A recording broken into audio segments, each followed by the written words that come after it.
A time of great anguish for those who live at Collinwood, for the horror which is enveloping the great house continues to grow, and with the advent of Jeb Hawks promises never to stop.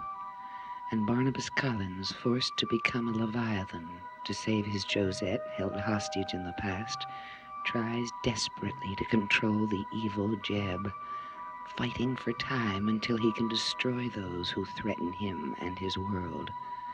But summoned to the village, Barnabas discovers that he has less time than he thinks. I don't know why you sent for me. I thought the matter was settled. It is not. I don't know why Carolyn came here tonight. Because she was destined to. Just as she is destined to walk up those stairs and enter my room. Your room? Yes, Mr. Collins. I need company when I'm there. She will become as you are when you are behind that door. I don't believe it. There are many things in the book, Mr. Collins. You'd better believe it. Carolyn will be the first so honored. And then each one of you will be able to change your form. And we will become as mindless as you when you change. Be careful, Mr. Collins. And we will murder as you do. Of course, if it is necessary. You cannot have Carolyn. The rest of us will face our fate if we must, but you cannot have her. I can, and I will. Friday, there will be a wedding in my room. A wedding between Carolyn and me.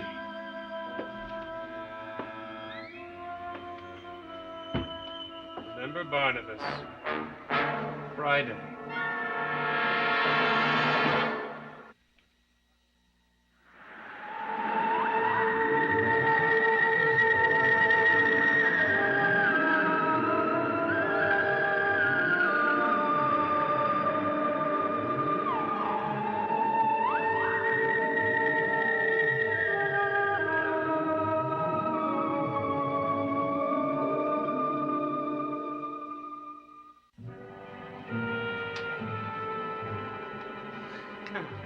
Very well, David.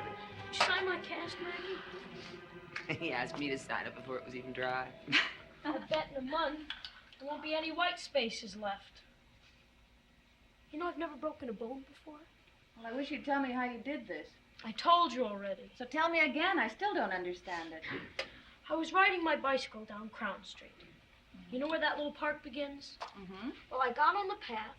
This man jumped out of the bushes. Who was he? I don't know. Never seen him before. What did he look like? He was tall and he had blonde hair. Kind of weird eyes. Well, why didn't he help you to the hospital? I don't know. When I fell, he just walked away. I'm glad Megan found you and took you to the hospital. But you shouldn't have been in town, David. What were you doing there? I don't have to tell you everything. Were you going to the antique shop? Why would I be going there? I wish you two would leave me alone. So what if I broke my leg? It's gonna heal, isn't it? I want to go show Mrs. Johnson. I don't understand it. Jebez, you will not marry Carolyn on Friday. You will stop me? Yes, I will. When I was a child, you gave me orders. I hated it then, but there was nothing I could do. And now I can do anything I want. Now you will still obey the orders. Now that you've killed her father, the wedding must be postponed until we find out how the book allows for this situation. According to the book, he is the one who is to give her away. I have seen her, and I want her. And I told you before, you can give her to me. All right. You may be right. But remember, according to the book, she must want you. She cannot be forced. Force means one thing to you, Mr. Collins, and another to me. So why are you so against our marrying? Really? Because we have many things to do before the time comes. Now, the book says that, well, there must be a timetable. There is a timetable, and it's right here.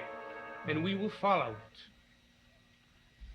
Friday evening, there will be a wedding in my room. Afterwards, you will prepare rooms at Collinwood for us. You will do that. But Collinwood is not my house. No, it is mine.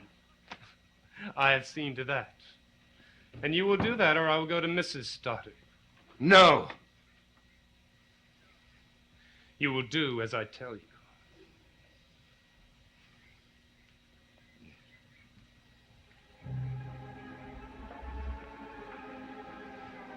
After the wedding, Roger Collins will become one of us. But what if he can't be taken over, though those who can't, you know? Then he'll join the list of the expendables. There are a lot of people in that house whom I don't like. Dr. Hoffman. I think she's an enemy, don't you? She doesn't know enough to become an enemy. But I have seen her watching me. And you will think of a suitable fate for her. And that's an order! And then there is Maggie Evans. Maggie Evans doesn't even know you. What threat could she possibly be? She was a threat to me when I was Michael, so she'll be a threat to me now. Her parents are dead, aren't they? There will be no questions asked. That is not true. You are wrong. Well, then you will have to do some very clever thinking. Amy. I know she's one of us, but that was against my permission. You would even kill one of us. Yes. I'm not sentimental, Mr. Collins. She will have to go. The housekeeper, too. Mrs. Johnson will do as I say, as Mrs. Stoddard says. There will be other servants. I will see to that. It is impossible! I don't know what that word means, Mr. Collins. I only know that you have 12 hours to prepare for the wedding. Or else! I know how difficult it must be to only exist at night, to feel the lust for blood, so that it drives you like an animal hunting for prey. And think of Josette, with Oberon and Hazer standing guard over her. Hazer can be much more cruel than I ever dreamed of. Do you know what you are supposed to do? Do you know what you are to make happen? And you will not forget.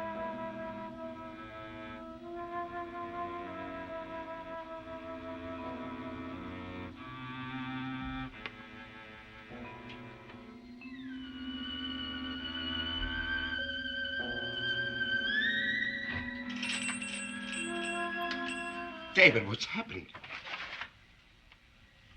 You. Yes, me. Welcome, David.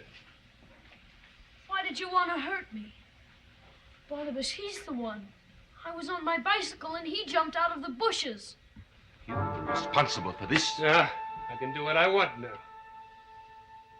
David must understand that I can be cruel as well as kind. There was no need for you to harm this boy.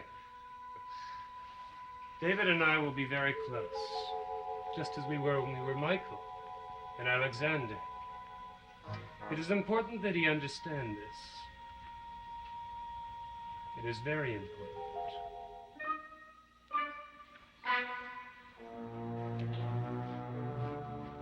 Julia, have you seen David? No. He didn't go to the kitchen. Mrs. Johnson hasn't seen him, and he's nowhere downstairs. Now, where could he have gotten in a wheelchair? I don't know. But I have an idea.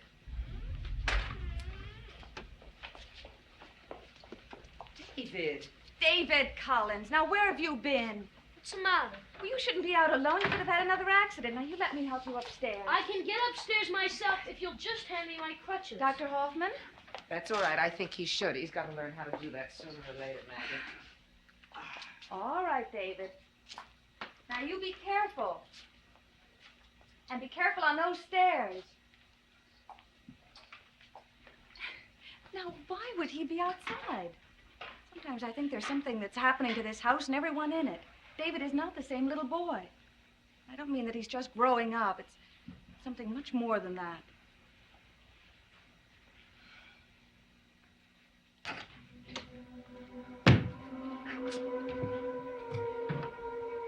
Hello, David.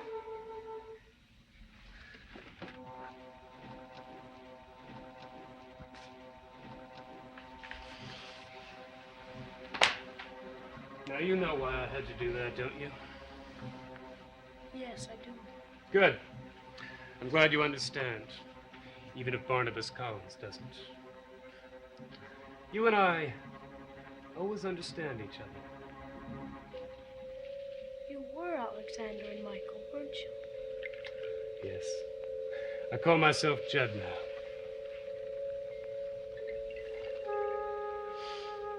And you will always do exactly as I tell you.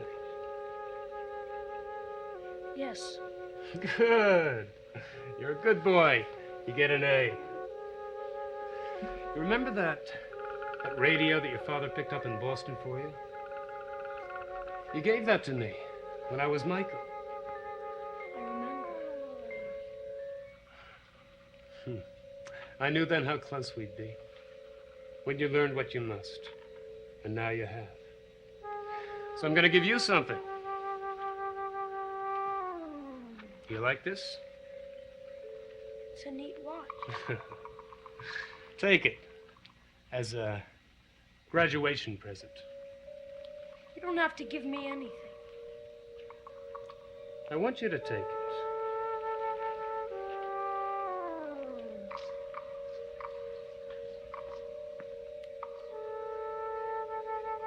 David! Who? You're the one who caused his accident. I'm Jeb Hawks. What are you doing here? You're not supposed to be here. How did you get in here?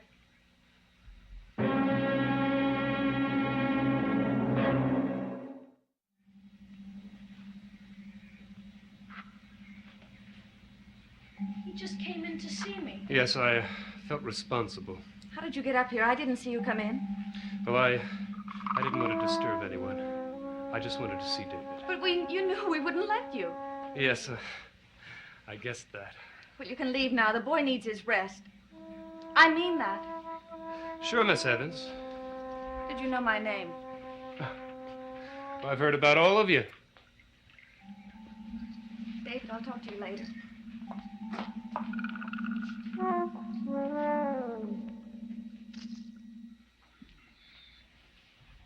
Neither David's father or aunt will appreciate your visit. If you wanted to help David, you should have done it when he fell, Mr. Hawks. You seem to think that there's something sinister in my coming here, Miss Evans. Believe me, there isn't. I always do what I want. Oh, Dr. Hoffman can verify that I'm loyal, kind, and sometime obedient. Can't you, Doctor? You know each other? Yes, we met. Although the doctor seems to be speechless now. I'm surprised to see you here. Well, it's nice to see you again. I must apologize for my rudeness on our first meeting. You can answer Miss Evans' questions? Yes, some of them, at least. Good night, Doctor. Miss Evans, we'll be seeing each other again.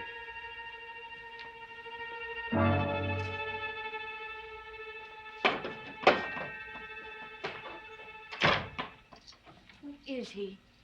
I wish I knew. He's frightening. His eyes, the way they stared at me. It reminded me of that terrible little Michael. Why was he in David's room? Why? Maggie, you must find out. Yes, I will.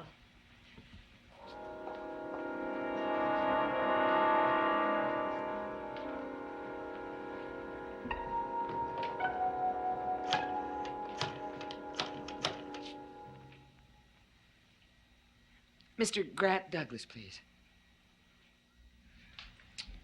He was just sorry, I guess. Megan told him that I broke my leg. David, he's a stranger. Now, why didn't he come to the front door and ask about you the way a stranger would? Well, he came in the back door. That was wrong, David.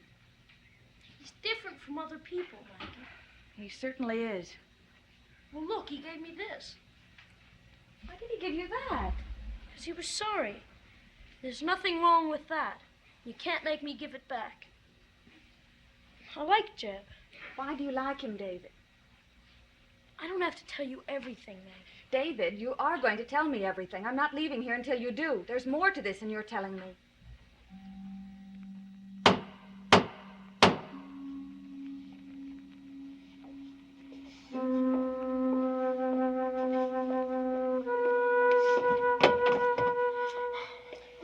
Quentin, thank you for coming. What's wrong? I need your help. I've got to solve the mystery of Jeb Hawks. Never heard of him. And of the mystery of Paul Stoddard's death and the others. Mm-hmm. And you want me to play detective, is that it? Well, I don't want to talk about it here. David and Amy are upstairs. You don't trust them? Not David, not after the way he's behaved tonight.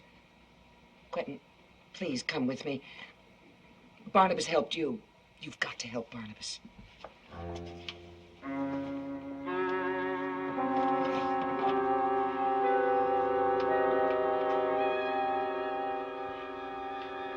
You shouldn't talk that way about Jeb. David, I don't understand what's wrong with you. He caused you to have an accident, and you talk about him as if he were some sort of hero. You mustn't hold him responsible for it. You mustn't, Maggie. David, you're frightened. I'm not frightened. Not of Jeb. Not now. What do you mean, not now? Well, not since he gave me this.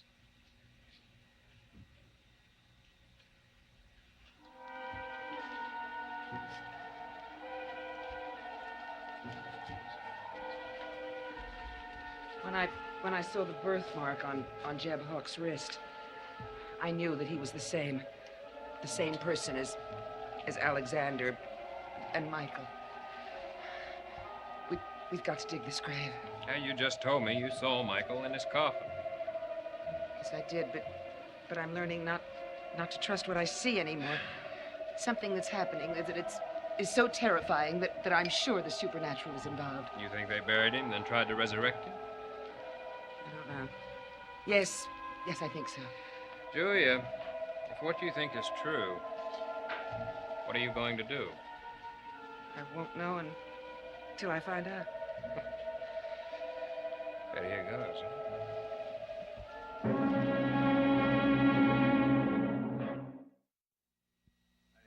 Couldn't sleep. I brought David to the door and went home and tried to... You found David? You brought him home? Yes. I found him at the antique store. What's happening? Why was David at the antique store? Who is this Jeb Hawks? I wish I could answer your question, but I can't, Maggie. But there's something else on my mind, something equally important. I'm very concerned about Carolyn. Yes, so am I. I tried to persuade her to leave Collinsport, to forget her father and go somewhere else, but she won't. I know, I tried that too. We think alike, Maggie.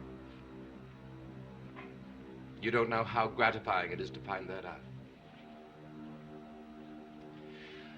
I don't think that the antique shop is quite the answer for Carolyn. In fact, now that Jeb Hawks is there, I'm frankly afraid. Of what? I don't know. I just have the feeling. I know he's interested in her. He asks about her. I had the feeling that it is more than just a casual relationship. Maggie, you and Carolyn are such great friends. Certainly you can discourage her from going there. Barnabas, it means a great deal to you, doesn't it? In some way I don't understand.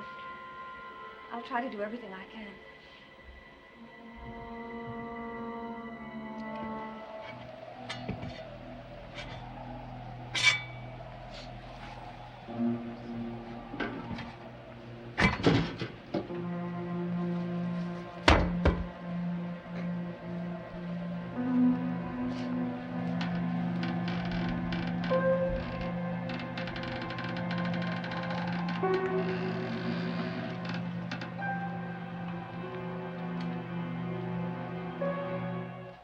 known each other for so long.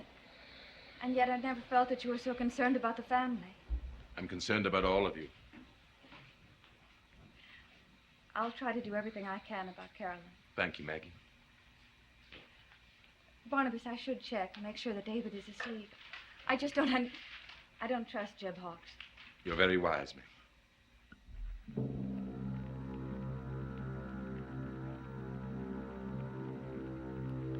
Am I wrong involving her? Even to the extent I have? But I must have help if I am to end this.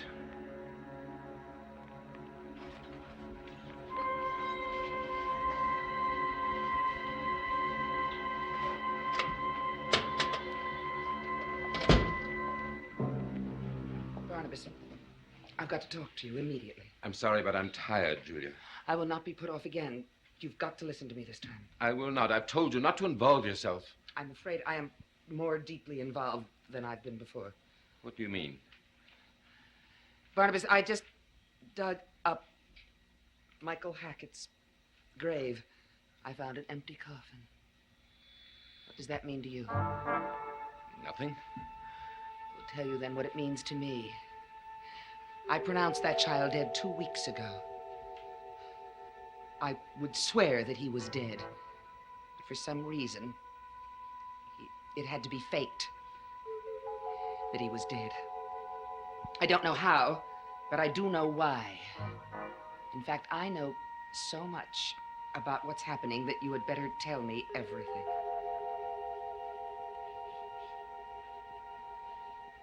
All right, Julia. I will tell you the whole story.